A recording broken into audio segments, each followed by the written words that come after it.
தைராய்டினால் ஏற்படக்கூடிய தேவையற்ற உடல் கொழுப்பு, தலைமுடி பிரச்சனை, சிறுநீரக சம்பந்தமான பிரச்சனை, கர்ப்பப்பை சம்பந்தமான பிரச்சனை, முறையற்ற மாதவிடாய், இடுப்பு வலி, மூட்டு வலி, கண் பார்வை குறைபாடு, மூளைச்சோர்வு, ஹீமோகுளோபின் குறைபாடு, இரும்புச்சத்து குறைபாடு, சிறுநீரக சம்பந்தமான பிரச்சனைகள், வெள்ளைச்சூடுன்னு சொல்லக்கூடிய பெண்களுக்கே ஏற்படக்கூடிய அந்த வெள்ளைப்படுதல், இது எல்லாமே சரியாகிடும். அந்த அளவுக்கு ஒரு அற்புதமான செம்பருத்தி டீ எப்படி ரெடி பண்ணலாம் தான் இன்னைக்கு இந்த வீடியோவில் பார்க்க போகிறோம். இந்த டீயை நான் ரொம்ப வித்தியாசமான முறையில் ரெடி பண்ணியிருக்கேன். இன்னைக்கு நாட்டு செம்பருத்தி, ஒற்றை இதழ் செம்பருத்தி, அந்த 5 இதழ்கள் இருக்கும் இல்லையா, அதுதான் எடுத்திருக்கேன். இப்போ இந்த செம்பருத்தியில் இருக்கக்கூடிய அந்த நடுவில் மகரந்தம் இருக்கும் பாருங்கள், அதை கிள்ளிட்டு எடுத்துக்கங்க. அடியில் இருக்கக்கூடிய அந்த காம்புகளை எடுத்துட்டு அந்த இதழ்களை மட்டும் பிரிச்சுட்டு ஒரு பவுலில் சேர்த்துக்குங்க. கிட்டத்தட்ட நான் இன்னைக்கு ஒரு 3 நாளைக்கு தேவையான ட்ரிங்க் ரெடி பண்ண போகிறேன். அதனால் நான் இன்னைக்கு ஒரு 8 பூ போல் எடுத்திருக்கேன்.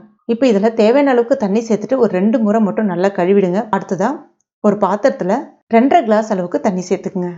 நம்ம ரெடி பண்ணி வச்சுருக்க அந்த செம்பருத்தி இதழ்களை சேர்த்துக்குங்க. அடுத்ததாக 2 இன்ச்சு சைஸில் இருக்கக்கூடிய இஞ்சி தோல் நீக்கிட்டு நல்லா கழுவிட்டு நல்லா தட்டிட்டு எடுத்துருக்கேன். அதையும் இப்போ இது கூட சேர்த்துக்குங்க. இது ஒரு 5 நிமிஷம் நல்லா கொதிக்க விடுங்க. 5 நிமிஷத்துக்கு அப்புறமா உங்களுக்கு அடர் சிவப்பு நேரத்தில் இந்த மாதிரி கிடைக்கும். இப்போ இதை அப்படியே எடுத்து ஆற வச்சுருங்க. அதுக்கு அடுத்ததாக இன்னொரு பாத்திரத்தில் ஒரு 1/2 கிளாஸ் அளவுக்கு தண்ணி சேர்த்துக்குங்க. இப்போ இதில் 50 கிராம் அளவுக்கு வெல்லம் சேர்த்துக்குங்க. சேர்த்துட்டு அந்த வெல்லம் கரையிற அளவுக்கு மட்டும் இதை நம்ம கொதிக்க விட்டுக்கலாம். இப்போ பாருங்கள், வெல்லம் கரைஞ்சிடுச்சு. இது அப்படியே ஒரு வாரம் இருக்கட்டும். அடுத்ததாக ஒரு பாத்திரத்தில் நம்ம ரெடி பண்ணி வச்சுருக்கத செம்பருத்தியை வடிகட்டிக்கலாம். வடிகட்டினீங்கன்னா உங்களுக்கு இப்படி தான் கிடைக்கும். நல்ல அடர் நேரத்தில் இருக்கும். இப்போ இதில் நல்ல பெரிய சைஸில் இருக்கக்கூடிய ஒரு எலுமிச்சை பழம் சேர்த்துக்குங்க. எலுமிச்சைப்பழம் சாறு சேர்க்க ஆரம்பித்த உடனே இன்னும் நல்ல ஒரு சிவப்பு நேரத்தில் கிடைக்க ஆரம்பிக்கும். அதாவது வெளிர் சிவப்பு நேரத்தில் மாற ஆரம்பிச்சிடும். இப்போ இதில் நம்ம ரெடி பண்ணி வச்சுருக்க அந்த வெள்ளை கரைசலை வடிகட்டிட்டு சேர்த்துக்குங்க. கூடவே 1/2 டீஸ்பூன் மிளகு பொடி சேர்த்துக்குங்க. மிளகு பொடி சேர்த்து சாப்பிடும்போது உடம்புக்கு ரொம்ப நல்லது. இது ரெடி ஆயிடுச்சு. இது நீங்கள் ஃப்ரிட்ஜில் அப்படியே ஸ்டோர் பண்ணிக்கலாம். ஒரு 3 நாளைக்கு கண்டினியூவாக குடிக்கலாம். அதாவது நமக்கு தேவையானதை அதிகமாக ரெடி பண்ணிவிட்டு நீங்கள் ஒரு வாரம் கூட ஃப்ரிட்ஜில் வச்சுருந்து குடிக்கலாம். நம்ம ஒரு கிளாஸ்க்கு மாற்றிக்கலாம். பார்க்குறதுக்கே நல்ல நிறம் ரொம்ப அழகாக இருக்கும். இப்போ இதில் உங்களுக்கு தேவைப்பட்ட 2 ஐஸ் கியூப் சேர்த்துங்க. அதாவது வெயில் காலங்களில் குடிக்கிறீங்க அப்படின்னா தாராளமாக 2 ஐஸ் கியூப் சேர்த்து சாப்பிட்டீங்கன்னா சாப்பிட்றதுக்கு ரொம்ப அருமையாக இருக்கும். பெண்களை அதிகமாக அச்சுறுத்தக்கூடிய நோய்களில் ஒன்று தான் தைராய்டு. டீயை காலையில் வெறும் வயிற்றுல நீங்கள் குடிச்சிட்டு பாருங்கள், அவ்வளோ பலன்கள் கிடைக்கும்.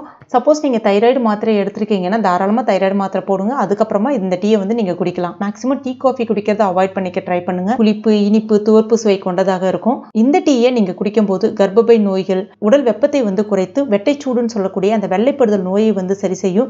கர்ப்பப்பை சம்பந்தமான நோய்களை சரி செய்யும். முக்கியமாக அந்த ஹார்மோன் இம்பேலன்ஸை சரி செய்யும். பெண்களுக்கே ஏற்படக்கூடிய அந்த இரத்த சோகை, பலவீனம், மூட்டு வலி, இடுப்பு வலி, மாதவிடாய் கோளாறுகள் இது எல்லாத்தையுமே சரி செய்வதோடு கண்களுக்கு நல்ல ஒரு குளிர்ச்சியையும் கொடுத்து கண்ணை சுற்றி இருக்கக்கூடிய கருவளையத்தையும் நீக்கி கண் பார்வையையும் நல்ல தெளிவடைய செய்யும். உடம்புல சேர இருக்கக்கூடிய கெட்ட கொழுப்பு, ஏற்கனவே இருக்கக்கூடிய அந்த கெட்ட கொழுப்பு இது எல்லாத்தையுமே நீக்கிட்டு உடல் சோர்வடையாமல் தடுக்கும். கண்டிப்பாக ட்ரை பண்ணி பாருங்க. ட்ரை பண்ணிட்டு மறக்காம எனக்கு கமெண்ட் பண்ணுங்க. இந்த வீடியோ உங்களுக்கு பிடிச்சிருந்தா லைக் பண்ணுங்க.